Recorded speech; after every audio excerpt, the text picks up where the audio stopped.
नमस्कार, मैं हूं बालकृष्ण थरेजा। आप देख रहे हैं डेली लाइव। आइए शुरुआत करते हैं आज के मुख्य समाचारों की। जनशक्ति पार्टी कार्यालय में भाजपा की बैठक आयोजित। प्रदेश प्रवक्ता ने राज्य सरकार पर लगाया तुष्टीकरण की नीति अपनाने का आरोप। व्यापार मंडल समिति संघीय के सभागार का ताला खुलवाने की मांग को लेकर व्यापारियों ने जिला कलेक्टर को सौंपा ज्ञापन। केंद्र सरकार पर ईडी का राजनीतिक दुरुपयोग करने का आरोप लगाते हुए कांग्रेस कार्यकर्ता ने जिला कलेक्टर के माध्यम से राष्ट्रपति को प्रेषित किया ज्ञापन। महंगाई से राहत दिलवाने की मांग को लेकर आम आदमी पार्टी कार्यकर्ताओं ने मुख्यमंत्री के नाम जिला कलेक्टर को सौंपा ज्ञापन। वार्ड संख्या 35 के बाशिंदों ने जिला पुलिस अधीक्षक को ज्ञापन देकर अवैध कारोबारियों के खिलाफ की कार्रवाई की मांग। और अब समाचार विस्तार से। भारतीय जनता पार्टी कार्यकर्ताओं की एक बैठक जनशक्ति पार्टी कार्यालय में आयोजित की गई। बैठक में संगठनात्मक मुद्दों पर चर्चा की गई। भारतीय जनता पार्टी के प्रदेश प्रवक्ता व चोमू के विधायक रामलाल शर्मा का हनुमानगढ़ पहुंचने पर पार्षद राजेंद्र चौधरी के निवास पर स्वागत किया गया। स्वागत के बाद भारतीय जनता पार्टी की एक बैठक जिला कार्यालय में आयोजित की गई। कार्यकर्ताओं को संबोधित करते हुए विधायक रामलाल शर्मा ने कहा कि राज्य सरकार द्वेषतापूर्ण काम कर रही है। अधिकारियों की ओर से तुष्टीकरण की नीति अपनाई जा रही है। जो हकदार है उन्हें सम्मान नहीं दिया जा रहा और जो गुनाहगार है उन्हें सजा नहीं दी जा रही। गुनाहगारों को सजा देने के बजाय उन्हें सम्मानित करने का काम किया जा रहा है। उन्होंने कहा कि हनुमानगढ़ जिले में नहरों की समस्या प्रमुख समस्या है, लेकिन इस तरफ सरकार का कोई ध्यान नहीं है। भाजपा के समय जो प्रोजेक्ट आए थे उनका शिलान्यास हो चुका था, आज वे अधूरे पड़े हैं। उनकी तरफ कोई ध्यान नहीं दे रहा। सरकार बार बार कह रही है कि हम वेलफेयर की योजनाएं लेकर आए हैं, लेकिन सरकार की वेलफेयर की योजनाएं धरातल पर नजर नहीं आ रही। निर्माण श्रमिक व बेरोजगार युवाओं को भत्ता देने की योजना दम तोड़ चुकी है। पूर्ववर्ती भाजपा सरकार के समय जो पैसा स्वीकृत हुआ था उस पैसे को निरस्त करने का भी काम सरकार ने किया है। आज प्रदेश में भयावह स्थिति बनी हुई है। महामारी की चपेट में आकर गौमाता दम तोड़ रही है। उस गौमाता की सुरक्षा के लिए भी सरकार कोई ठोस कदम नहीं उठा रही। शर्मा ने कहा कि इस दुर्दशा के लिए राज्य सरकार पूरी तरह जिम्मेदार है। राज्य प्रवक्ता रामलाल शर्मा ने बताया कि भाजपा के संगठनात्मक 44 जिले हैं। उन जिलों में बैठकें लेने के लिए पूरे प्रदेश में भारतीय जनता पार्टी के 21 कार्यकर्ताओं को जिम्मेदारियां दी गई हैं। यह संगठनात्मक बैठक की चर्चा परिचर्चा है। बैठक के कार्यक्रम धरातल पर कैसे चल रहे हैं और आगामी कार्यक्रमों की रूपरेखा बनी या नहीं बनी आदि पर भी चर्चा की जा रही है। भाजपा जिलाध्यक्ष बलबीर बिश्नोई ने कहा कि पार्टी द्वारा दिए गए काम को प्राथमिकता के आधार पर ही पूर्ण करने का काम किया जा रहा है। हनुमानगढ़ जिले में बूथ संरचना का काम करीब 90% पूरा हो चुका है। 10% शेष काम की समीक्षा की गई है। बलबीर बिश्नोई ने कहा कि प्रधानमंत्री नरेंद्र मोदी के नेतृत्व में राष्ट्रवाद की अलख जग रही है। 15 अगस्त को घर घर झंडा लगाने की मुहिम की भी बैठक में समीक्षा की गई है। बैठक में जिला महामंत्री जुगल किशोर गौड़, भाजपा नेता अमित साहू, राजेंद्र चौधरी सहित अन्य भाजपा कार्यकर्ता मौजूद रहे। देखिए, पूरे प्रदेश के अंदर भारतीय जनता पार्टी के 21 कार्यकर्ताओं को जिम्मेदारी दी है। हमारे संगठनात्मक 44 जिले हैं, उन जिलों के अंदर बैठकें लेने के लिए, और ये एक संगठनात्मक बैठकों का चर्चा परिचर्चा है। पार्टी के जो हमारे कार्यक्रम है वो कार्यक्रम धरातल के ऊपर कितने चल रहे हैं, कैसे चल रहे हैं और आगामी कार्यक्रमों की क्या रूपरेखा बनी या नहीं बनी। भारतीय जनता पार्टी संगठन संरचना के कामों को प्राथमिकता दे रही है और प्राथमिकता के साथ उनको पूर्ण करने का काम भी कर रहे हैं। बूथ संरचना का जो काम था लगभग 90% काम हनुमानगढ़ जिले के अंदर पूरा हुआ है, 10% अभी बाकी है। उस काम की भी एक समीक्षा की है और आगामी देश के प्रधानमंत्री जी के नेतृत्व के अंदर पूरे देश के अंदर एक राष्ट्रवाद की जो अलग जग रही है और 15 अगस्त को घर घर झंडा लगाने की जो एक मुहिम है उस मुहिम की भी एक समीक्षा की है। कार्यकर्ताओं में भी उत्साह है और मुझे पूरा विश्वास है कि हनुमानगढ़ जिले का एक भी मकान ऐसा नहीं रहेगा जहां तिरंगा नहीं फहराया जाए। तो एक तरीके से इस राष्ट्रवादी मुहिम के बारे में भी एक समीक्षा की गई है। आगामी दिनों के अंदर एक जन आंदोलन हनुमानगढ़ जिले की प्रमुख समस्याओं को लेकर जो आज बैठक के अंदर तय की गई है कि हनुमानगढ़ के अंदर सरकार द्वेषतापूर्ण काम कर रही है, तुष्टीकरण की नीति अधिकारी करने का काम कर रहे हैं। जो हकदार है उनको सम्मान नहीं और जो गुनहगार है उनको सजा नहीं। गुनहगार लोगों को सजा देने के उपरांत उनको सम्मानित करने का काम किया जा रहा है। जो हकदार है उनको सम्मानित की जगह उनको प्रताड़ित करने का काम सरकार कर रही है, तो ये गलत है। हनुमानगढ़ जिले के अंदर नहर की समस्या प्रमुख समस्या है, सरकार कोई ध्यान नहीं दे रही। भारतीय जनता पार्टी के समय जो प्रोजेक्ट आए थे जिनका शिलान्यास हो चुका था आज वो अधूरे पड़े हुए हैं, उनकी तरफ कोई ध्यान नहीं दे रहा। सरकार बार बार कह रही है कि हम वेलफेयर की योजनाएं लेके आए, लेकिन सरकार की वेलफेयर की योजनाएं धरातल के ऊपर नहीं है। निर्माण श्रमिक योजना दम तोड़ चुकी है, बेरोजगार युवाओं को भत्ता देने की योजना दम तोड़ चुकी है। जो हमारी सरकार के समय जो पैसा स्वीकृत हुआ था उस पैसे को भी निरस्त करने का काम सरकार ने किया। और आज जिस तरीके से प्रदेश के अंदर एक भयावह स्थिति बनी हुई है, महामारी के रूप में गायें मर रही है, उस गायों की सुरक्षा के लिए भी सरकार कोई कठोर कदम नहीं उठा रही है और इस जो दुर्दशा बनी हुई है उस दुर्दशा के लिए सरकार जिम्मेदार भी है। हम तो ये चाहते हैं कि आवश्यक कदम उठाते हुए गायों को बचाने का सरकार काम करे। आज हमारी संगठनात्मक बैठक जिसमें हमारे प्रदेश के प्रवक्ता और चौमू से विधायक आदरणीय रामलाल जी पधारे हैं और संगठन के सभी पहलुओं पर सभी विषयों पर चर्चा हुई। पीछे के कामों पर चर्चा हुई।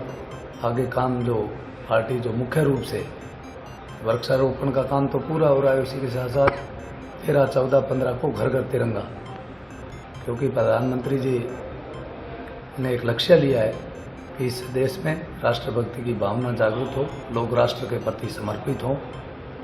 उसी के तहत आज बैठक है कि ज़्यादा से ज़्यादा बूथ स्तर तक जाकर हमें प्रत्येक घर पर 13, 14, 15 को तिरंगा लगे।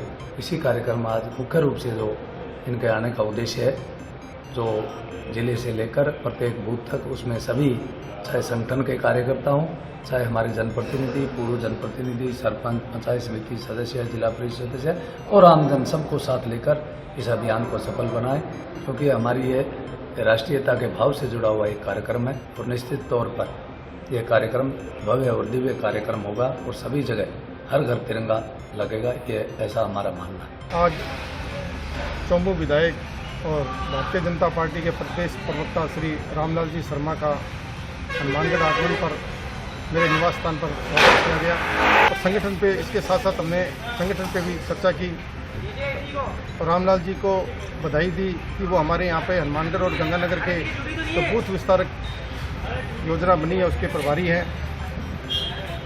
उनके दिशा निर्देश के अंदर हनुमानगढ़ के प्रत्येक बूथ पर भारतीय जनता पार्टी मजबूत होगी, ऐसी हम कामना करते हैं। व्यापार मंडल समिति संग्रिया के सभागार का ताला खुलवाने की मांग को लेकर व्यापारियों ने विधायक गुरदीप सिंह छापरी के नेतृत्व में जिला कलेक्टर को ज्ञापन सौंपा।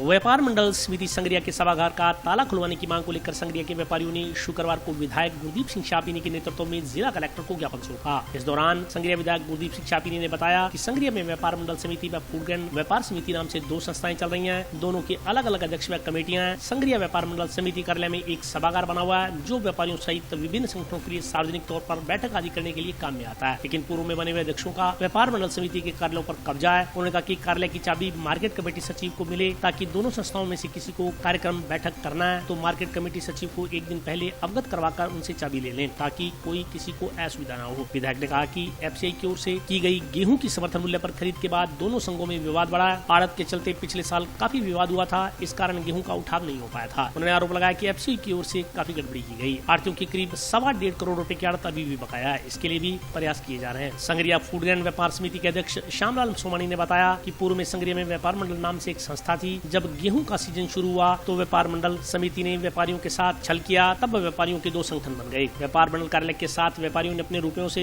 बैठक आदि के लिए हॉल का निर्माण करवाया था, लेकिन व्यापार मंडल शिक्षा समिति ने हॉल के ताला लगा दिया। इस कारण व्यापारी वर्ग अपनी बैठक एवं सार्वजनिक निर्णय लेने के लिए जगह के अभाव में परेशानी का सामना कर रहे हैं। इस हॉल में मेज कुर्सियों के अलावा अन्य कोई कीमती सामान भी नहीं है, इसलिए उन्होंने ताला खुलवाने की मांग विधायक के समक्ष रखी। समिति अध्यक्ष ने जिला कलेक्टर से मांग की कि वे इस मामले में हस्तक्षेप करते हुए सभागार पर लगे हुए ताले को खुलवाकर व्यापारी वर्ग के हित में पुनः उपयोग में लेने के निर्देश प्रदान करें। ज्ञापन में कहा गया है कि समिति प्रबंधन को यह भी निर्देशित किया जाए कि वे मनमाने तरीके से इस हॉल पर ताला नहीं लगाएं और व्यापारी हितों में बैठक की सूचना के बाद तुरंत प्रभाव से ताला खोल दिया जाए।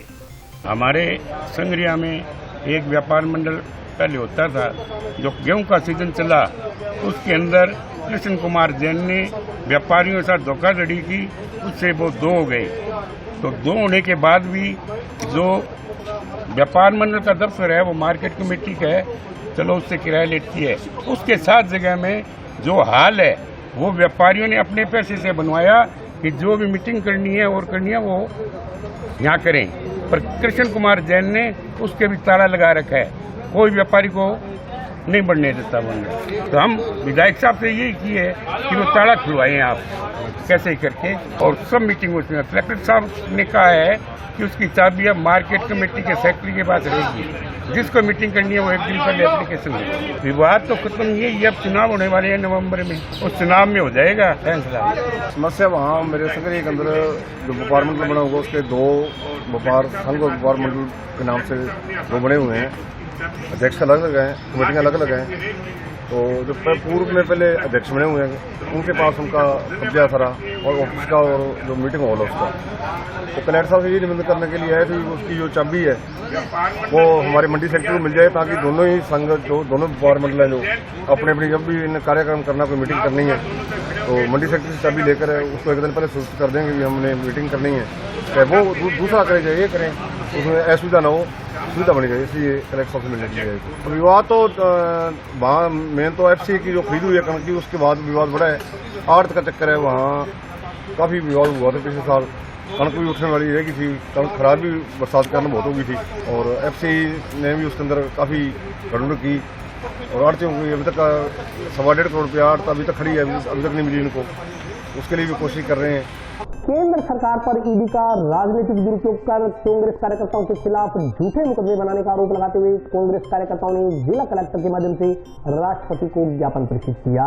मोदी सरकार होश में आओ, मोदी सरकार होश में आओ,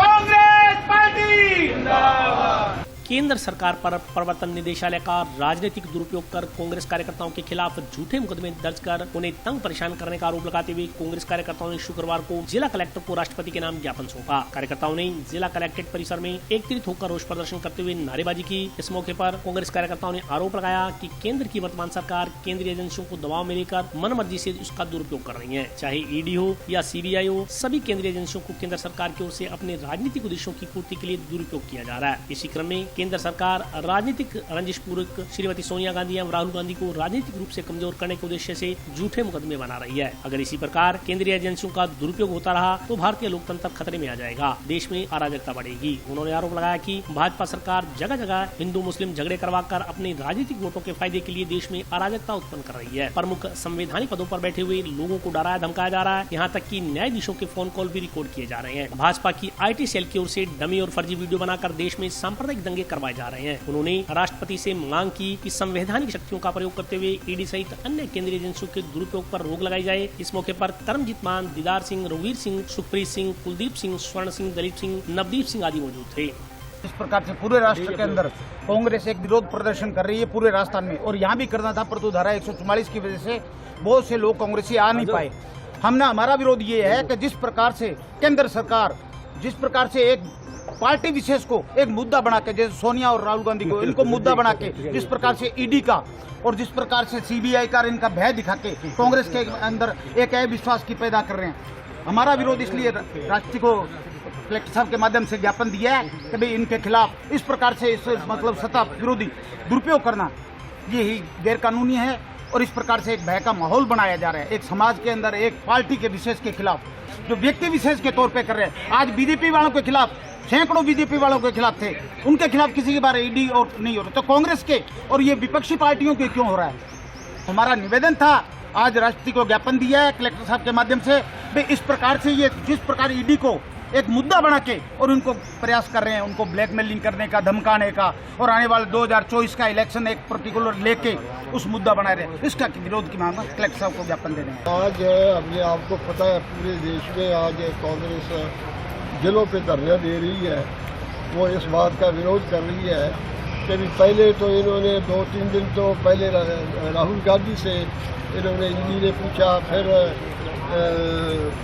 सोनिया गांधी से पूछा, अब इन्होंने उनको मन बना लिया कि किसी तरीके से ईडी परेशान करके उनको अरेस्ट करना चाहती है, उनको डिमोरलाइज करना चाहती है ये, और देश में एक ऐसा भय का वातावरण पैदा कर रही है। आप देख लो, छोटी सी बात जो है, कोई मुसलमानों के या हिंदुओं के बच्चे लड़ पड़े, उससे विवाद पैदा कर सकते हैं। ये कोई तरीका थोड़ा है यार, बच्चे लड़े हैं आपस में, कोई बात नहीं, 100 बार ही लड़ते हैं, छोटे छोटे बच्चे हैं, इनका मकसद वोट प्राप्त करना है, इनको देश के लोगों से कोई मतलब नहीं। हम चाहते हैं कि जो हमारा पहले भाईचारा था वो भाईचारा बना रहे, टूटे ना। पर मेरे को लगता है इनका जो है ना, इनकी जो RSS है, इनकी जो एक और है, इनकी वो कौन है वो, ये सारे लगे हुए हैं। अभी किस तरीके से देश में जो है ना हिंदू और मुसलमान, हिंदू और सिख में, हिंदू और ईसाइयों में कैसे विभाजन किया जाए। वो एक दूसरे के विरोधी खड़ा करना चाहते हैं कि आने वाला चुनाव है 90% हिंदू है तो भी है भय है। मैंने कहा यार 1.5% सिख है हिंदुस्तान में, उन्होंने कभी जुलूस निकाला है भी हमें सुरक्षा नहीं मिल रही, उन्होंने कभी कहा कभी 1.5% है, सारा 1.5 करोड़ है, उन्होंने तो नहीं कहा कभी। तो ये 90% वाले एवं डरी जाते, 1.5% तो डरी जाते या मुसलमान तो डरी जाते, कोई कुछ नहीं आता। मुसलमान भी हमारे भाई है, हिंदू भी हमारे भाई, हम हिंदुओं से तो निकल के आए हैं यार। गांव किशनपुरा दिखराना में राजकीय महात्मा गांधी अंग्रेजी माध्यम विद्यालय में 3 कक्षों की नींव रखी गई। नजदीकी गांव किशनपुरा में महात्मा गांधी राजकीय विद्यालय अंग्रेजी माध्यम में कक्षों के निर्माण की नींव रखी गई। कांग्रेस नेता मनीष धारणिया ने बताया कि इस विद्यालय में 3 कक्षों का निर्माण जन सहयोग से करवाया जा रहा है। उन्होंने कहा कि राज्य सरकार चाहे आर्थिक दृष्टि से कितनी भी संपन्न हो, लेकिन जब तक जन सहयोग उसमें शामिल नहीं हो उस कार्य को पूरा नहीं समझा जाता। इसलिए शिक्षा सहित अन्य क्षेत्रों में जनता का सहयोग अति आवश्यक है। उन्होंने कहा कि राज्य सरकार ने यह निर्णय लिया है कि 5000 की आबादी क्षेत्र वाले गाँव में महात्मा गांधी राजकीय अंग्रेजी माध्यम विद्यालय खोले जाएंगे। उन्होंने कहा कि राज्य सरकार की मंशा है कि शहरी बच्चों के साथ साथ ग्रामीण अंचल के बच्चों को भी अंग्रेजी शिक्षा का लाभ मिले। इस मौके पर ग्रामीणों ने कहा कि महात्मा गांधी का एक सपना था कि भारत गाँव में बसता है। उसी सोच को अमली जामा पहनाते हुए ग्रामीणों ने आज कक्षों के निर्माण में आर्थिक सहयोग दिया। इस मौके पर ग्रामीणों ने उम्मीद जताई कि गाँव के बच्चे इस विद्यालय के माध्यम से अंग्रेजी सीखने का लाभ उठा सकेंगे। त्रिपुरा में महात्मा गांधी अंग्रेजी माध्यम विद्यालय में 3 कक्षों का शिलान्यास किया गया है। जन सहयोग से बनाया गया इसकी शिलान्यास आज का नींव पत्थर रखा गया। कोई भी सरकार कितना भी काम करे, जब तक जन सहयोग साथ में नहीं हो तो तब तक बात बनेगी नहीं। और राज्य सरकार ने इस बजट में फैसला किया कि 5000 तक आबादी वाले हर एक स्कूल में महात्मा गांधी अंग्रेजी माध्यम विद्यालय स्कूल खोले जाएंगे। आप देख रहे हैं कि पूरे राजस्थान में बड़ी तेजी से अंग्रेजी माध्यम स्कूल खुले हैं। और सिर्फ अंग्रेजी शिक्षा पर शहरों के बच्चों का अधिकार नहीं रहे, गांव के किसान के, मजदूर के, खेतीहर मजदूर के, गांव में रहने वाले, झुग्गी झोंपड़ी में कच्चे मकान में रहने वाले मेहनत कश आदमी का बेटा भी अंग्रेजी पढ़े। ये मंशा ये हमारे राजस्थान के यशस्वी मुख्यमंत्री अशोक गहलोत जी की है। परंतु जैसे स्कूल खोलने की घोषणाएं होंगी, 10,000 नए अंग्रेजी माध्यम के नए अध्यापक भर्ती कर लिए गए, परंतु एकदम से इंफ्रास्ट्रक्चर बनाना सरकारों में बड़ा मुश्किल होता है। और सरकार बजट पास होना करना, उस कमी को दूर करने का काम ये गांव किशनपुरा के प्रशंसनीय, मैं इनको सब आदरणियों को साधुवाद देता हूं कि जिन्होंने ये बीड़ा उठाया है कि कमरों के अभाव में अंग्रेजी माध्यम स्कूल में उनके विकास में बाधा नहीं आई और बच्चों के अंग्रेजी सीखने में कोई बाधा नहीं आई। राजस्थान के यशस्वी मुख्यमंत्री ने एक बहुत बड़ी पहल करते हुए, जो गांव के अंदर महात्मा गांधी का एक सपना था कि भारत गांव में बसता है, उसी कड़ी को उन्होंने आगे बढ़ाते हुए इंग्लिश मीडियम स्कूल की जो स्थापना गांव-गांव में की गई है, उसी गांव में जो इंग्लिश मीडियम हमारे गांव में स्कूल खोला गया है, उसमें 3 कमरों का निर्माण कार्य गांव के जन सहयोग से किया जा रहा है। और गांव का बड़ा रुझान है जो इंग्लिश मीडियम, आज इस स्कूल से जो बच्चे निकलेंगे, आगे का जो ज़माना है वो इंग्लिश का ज़माना आ रहा है। पहले जैसे कंप्यूटर का था, इसी तरह अब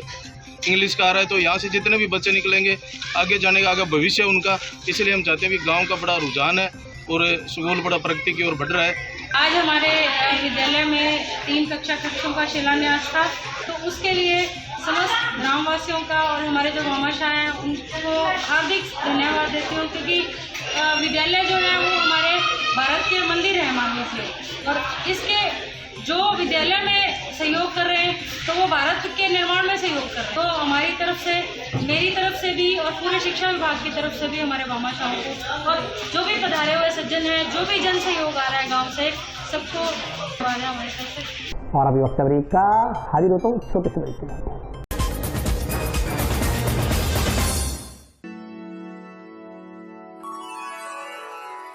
यूं तो कई बार मुझे हंसते देखा है, पर ये हंसी कुछ और है। ये गहना मुझ पर जचता है, पर ये महज एक गहना नहीं, ये रूपरेखा है मेरे मन की, हंसती खिलखिलाती लहरों की, जो आतुर थी अब तक मुझ पर सजने को। इसलिए ये गहना ही मेरा सच्चा श्रृंगार है, श्रृंगार है, श्रृंगार है।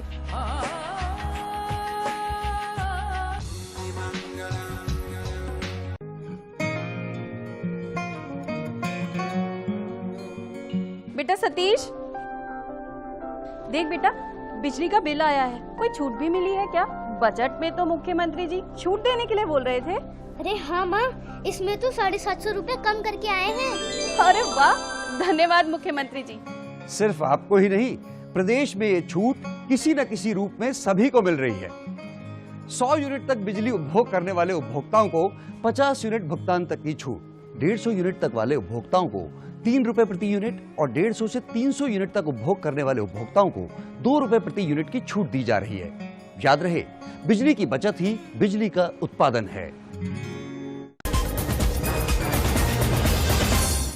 ब्रेक के बाद स्वागत है।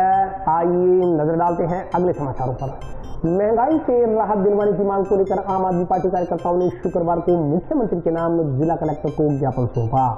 महंगाई से राहत दिलवाने की मांग को लेकर आम आदमी पार्टी कार्यकर्ताओं ने शुक्रवार को मुख्यमंत्री के नाम जिला कलेक्टर को ज्ञापन सौंपा। ज्ञापन में 300 यूनिट बिजली मुफ्त देने व पेट्रोल डीजल पर लगाया गया अतिरिक्त वेट वापस लेने सहित अन्य मांगे की गई हैं। इस मौके पर पार्टी नेता सुरेंद्र बेनीवाल ने कहा कि केंद्र में भाजपा की सरकार की ओर से जिन नीतियों को लागू किया गया है, उससे महंगाई चरम पर पहुँच गई है। आज मध्यम एवं निम्न वर्ग के लिए महंगाई से पार पाना संभव हो रहा है। उन्होंने कहा कि एक तरफ दिन प्रतिदिन महंगाई बढ़ रही है, वहीं दूसरी ओर लोगों के काम धंधे चौपट हो गए हैं, रोजगार ढूंढने से भी नहीं मिल रहे, बेरोजगारी दिन प्रतिदिन बढ़ रही है। समय राज्य सरकार की ओर से महंगाई के मुद्दे को लेकर केंद्र की सरकार के खिलाफ समय समय पर प्रदर्शन किए जा रहे हैं। राजस्थान में महंगाई बढ़ने के लिए केंद्र के साथ साथ प्रदेश की कांग्रेस सरकार भी दोषी है। आज पूरे भारत में सबसे महंगा पेट्रोल, डीजल और बिजली राजस्थान में ही बिक रही है। पेट्रोल और डीजल पर अन्य राज्यों से लगभग 14% प्रति वेट अतिरिक्त वसूला जा रहा है। बेनीवाल ने कहा कि एक तरफ राजस्थान सरकार की ओर से 50 यूनिट बिजली मुफ्त देने की घोषणा की जाती है, वहीं दूसरी ओर बिजली के दामों में बढ़ोतरी कर दी जाती है। गत वर्ष राज्य सरकार की ओर से फ्यूल सरचार्ज लगाने की घोषणा की गई है, इससे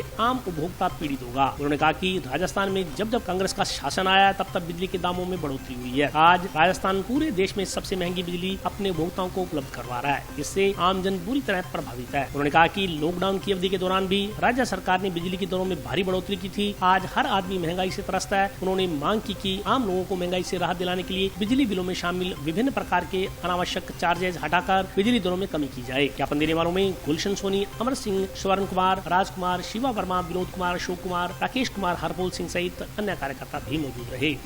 आज हमने आम आदमी पार्टी की तरफ से महंगाई को लेकर कलेक्टर साहब को ज्ञापन दिया, चाहे सरकार बीजेपी की हो चाहे कांग्रेस की हो। खाने पीने की चीज़ों पर जो वेट लगाया है 5%, गरीबों की कमर तोड़ दी। हम तो यही गुजारिश करते हैं सरकार से भी, गरीबों को मत मारो, उनका खून मत चूसो, खाने पीने की चीज़ों में राहत दो, बिजली पानी इन चीज़ों पर राहत दो, यही हमारी मांग थी। महंगाई के मुद्दे पे केंद्र की भाजपा सरकार और राजस्थान की गहलोत सरकार दोनों मिलकर के जो जनता के साथ कबड्डी खेल रहे हैं। केंद्र की गलत नीतियों की वजह से आज महंगाई चरम पे है और उस महंगाई को और बढ़ाने में गहलोत जी का भी उतना ही योगदान है। राजस्थान में पिछले दिनों सरकार ने घोषणा की थी हम प्रत्येक उपभोक्ता को 50 यूनिट बिजली फ्री देंगे। इधर से घोषणा की जाती है फ्री देने के, उधर से जो है प्रति यूनिट 24 पैसा फ्यूल सरचार्ज के नाम पर बढ़ा दिया जाता है। आज राजस्थान जो है वो सबसे महंगा पेट्रोल और डीजल बेच रहा है, 14% एक्स्ट्रा वेट अन्य राज्यों की तुलना में ले रहा है। तो यदि वास्तव में गहलोत जी चाहते हैं कि राजस्थान के लोगों को महंगाई से राहत मिले तो सबसे पहले चीज़ तो है कि बिजली को सस्ता किया जाए।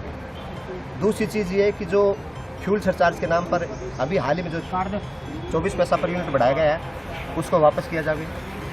तीसरा मुद्दा ये है कि पेट्रोल और डीजल का जो वेट है वो दूसरे राज्यों की तुलना में बराबर किया जाए। इसके साथ यदि पंजाब की सरकार प्रत्येक उपभोक्ता को 300 यूनिट बिजली फ्री दे सकती है तो वास्तव में अगर गहलोत जी चाहते हैं कि महंगाई से राहत मिले तो राजस्थान के प्रत्येक उपभोक्ता को 300 यूनिट बिजली फ्री मिलनी चाहिए। बिजली के बिलों में अननेसेसरी जो टैक्स लगा रखे हैं उन टैक्स को हटा करके जो है बिजली को सस्ता किया जाए।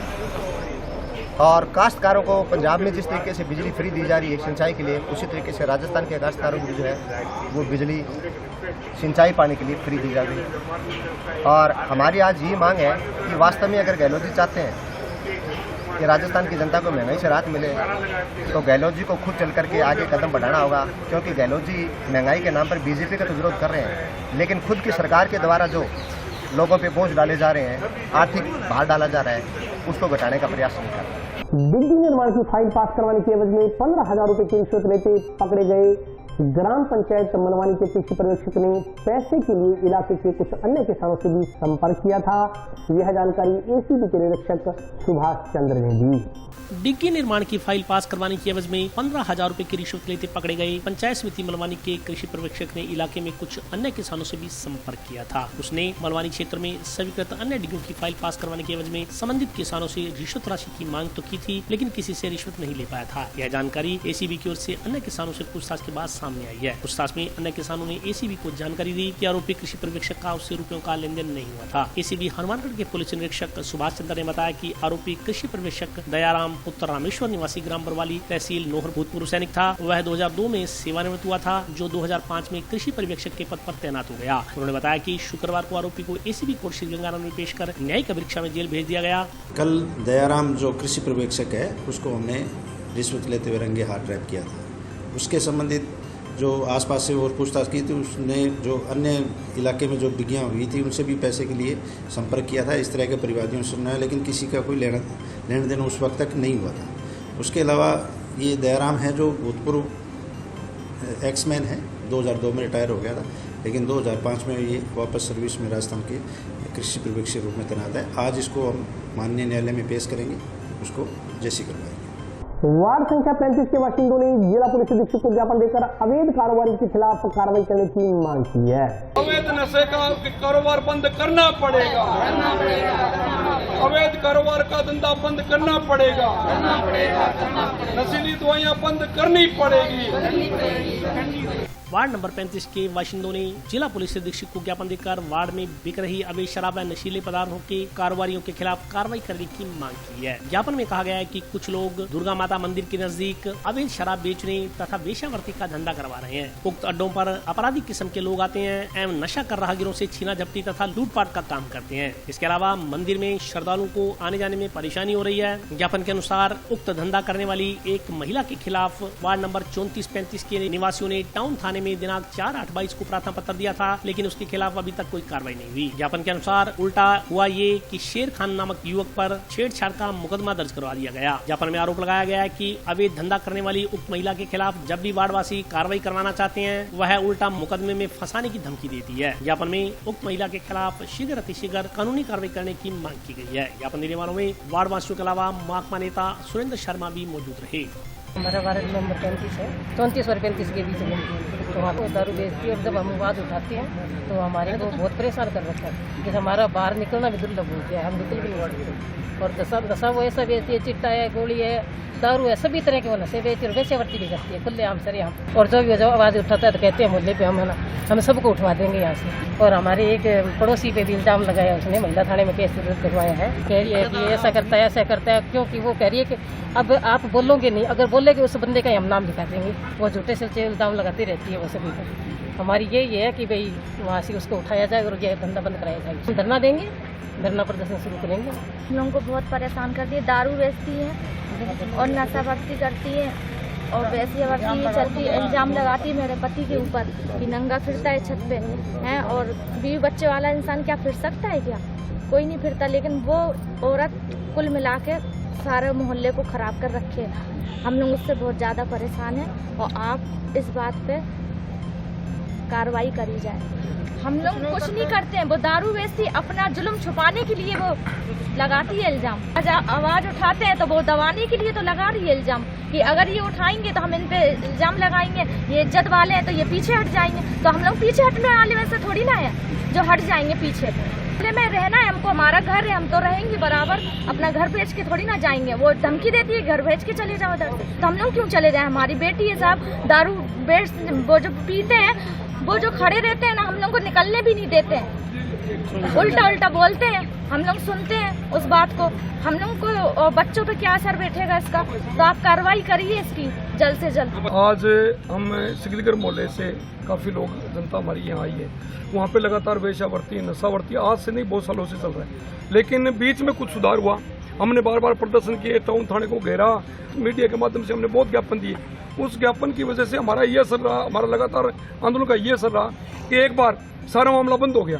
अब 2-4 वहाँ पे बच्चे हैं, और सबसे बड़ी बात ये है कि कोई जैसे लेडीज है तो उसने ये कह दिया था कि जी उस पर अगर कोई मुकदमा लगा दे तो वो सामने से मुकदमा कर देती है किसी आदमी के, जी नंगा घूम रहा है, फलाना घूम रहा है। भाई एक तो तू गलत काम कर रही है मोहल्ले में, दूसरा तो लोगों को परेशान कर रही है। हम ये कहने आए हैं, आज साहब मिले अभी सीओ साहब सिटी, इन्होंने पहले सुधार करवाया था और अभी कहेगा आपको 5 दिन में रिजल्ट मिलेगा। 5 दिन में अगर रिजल्ट नहीं मिलेगा तो हम टाउन थाने का भी धरना लगाएंगे। शिक्षक संघ प्रगतिशील से जुड़े शिक्षकों ने 21 सूत्री मांग पत्र को हल करने की मांग को लेकर जिला कलेक्टर के माध्यम से मुख्यमंत्री को ज्ञापन प्रेषित किया।